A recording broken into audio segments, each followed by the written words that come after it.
नमस्कार, दृष्टि न्यूज में आपका स्वागत है। मैं हूं आपके साथ अंकिता। सुने बढ़ते हैं खबर की ओर। सोमवार को मिंटो हॉल में श्रम विभाग की विभागीय कार्यशाला का आयोजन किया गया। इस कार्यशाला का उद्देश्य संहिताओं के प्रावधानों के संबंध में श्रमिक संगठनों, उद्योगों एवं स्वयंसेवी संस्थाओं और शासकीय अधिकारियों के मध्य साझा समझ विकसित करना और मध्य प्रदेश में उनके प्रभावी क्रियान्वयन हेतु संवाद को प्रोत्साहित करना था।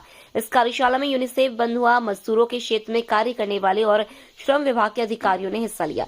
इस मौके पर मध्य प्रदेश के श्रम मंत्री प्रहलाद पटेल भी खास तौर पर उपस्थित रहे। इस दौरान मीडिया से चर्चा करते हुए उन्होंने बताया कि श्रम बंधुआ अधिनियम 1976 को आज 50 वर्ष पूरे हुए हैं। बंधुआ मजदूर की कुप्रथा के खिलाफ पूरे देश ने, समाज ने, कानून ने और प्रशासनिक अधिकारियों ने मिलकर काम किया है।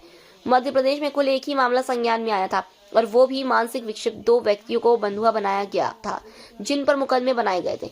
मेरा मानना है कि अगर प्रदेश में एक भी मामला रिकॉर्ड नहीं होता है तो यह हम लोगों की बड़ी सफलता है। उन्होंने यह भी कहा कि आने वाले समय में मैं इस विषय पर 3 दिवसीय कार्यशाला करने वाला हूं, जिसमें बड़ी सूक्ष्म और लघु उद्योग को एक दिन आमंत्रित किया जाएगा ताकि इस दिशा में बेहतर कार्य करने का रोड मैप बने। श्रम बंधुआ अधिनियम 1976 को आज 50 वर्ष पूरे हुए हैं। बंधुआ मजदूर की जो कुप्रथा थी उसके खिलाफ पूरे देश ने, समाज ने, कानूनविद ने, प्रशासनिक अधिकारियों ने मिलकर काम किया।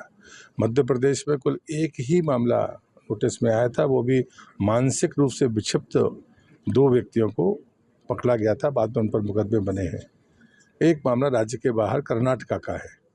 तो मुझे लगता है कि ये अपने आप में संतोष करने की बात है, लेकिन हम ये मानते हैं कि जब भी कोई एक भी मामला अगर रिकॉर्ड नहीं होता है तो हमारी बड़ी सफलता होगी।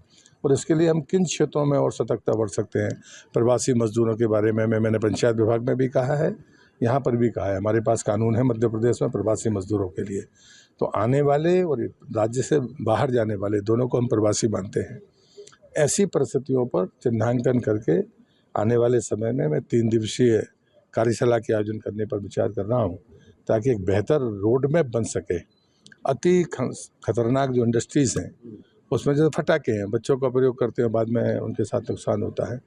तो अति संवेदनशील, अति खतरनाक जो हमारी इंडस्ट्री है उनको एक दिन, फिर बड़ी इंडस्ट्रीज़ हैं उनको एक दिन, फिर जो लघु और बाकी इंडस्ट्रीज़ रहती हैं।